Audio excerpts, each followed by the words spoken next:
Praise lord.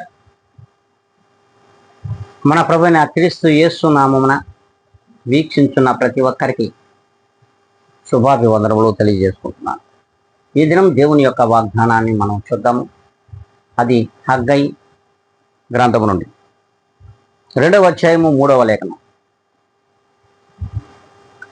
నా ఆత్మ మీ మధ్య ఉన్నది కనుక భయపడకుడి. అవును, దేవుని యొక్క ఆత్మ పరిశుద్ధాత్మను మన మధ్యలో మనకు సంచకరువుగా దేవాతి దేవుడు ఇచ్చిన్నాడు. అట్టి ఆత్మను కలిగినటువంటి మనము నిశ్చయముగా దేవుని యొక్క వాక్యానుసారమైన జీవితంలో మనము జీవిస్తూ ఉన్నట్లయితే పరిశుద్ధాత్మ మనలను వెన్నంటి ఉండి నడిపిస్తూ ఉంది. ఎన్నడెన్నడూ కూడా మనము భయపడవలసిన అవసరమే లేదని దేవుని వాక్యం సెలవిస్తాం. ఎప్పుడైతే ఆయన ఆత్మను మనము కలిగి ఉండమో, సాతాను సమాజములో ఉన్నటువంటి ఆ సాతాను ఆత్మను ఎవరైతే కలిగి ఉంటారో వారు భయపడతారు.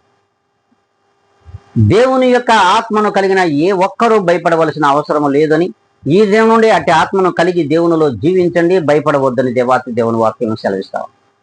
మరి ఈ దినం నుండి దేవుని యొక్క పరిశుద్ధాత్మను కలిగిన వారిగా ఉందాం అనుకుంటే అందరం కూడా తలలో ఉంచుకుందాం, కళ్ళు మూసుకుందాం. దేవాతి దేవునికి దేవునిలో ప్రార్థనలో ఏకీభిద్దాం. మహాపరిశుద్ధుడా, ప్రేమ కలిగిన మా తండ్రి, కృప కలిగిన మా యేసయ్య, నీకు ఎనలేని కృతజ్ఞత స్తుతి స్తోత్రం బాబా. ఇదిగోనైనా ఈ ఉదయకాల సమయమున నీవు ఇచ్చిన ఈ గొప్ప వాగ్దానం చేత ఇదిగోనైనా వీక్షించున్న ప్రతి ఒక్క బిడ్డను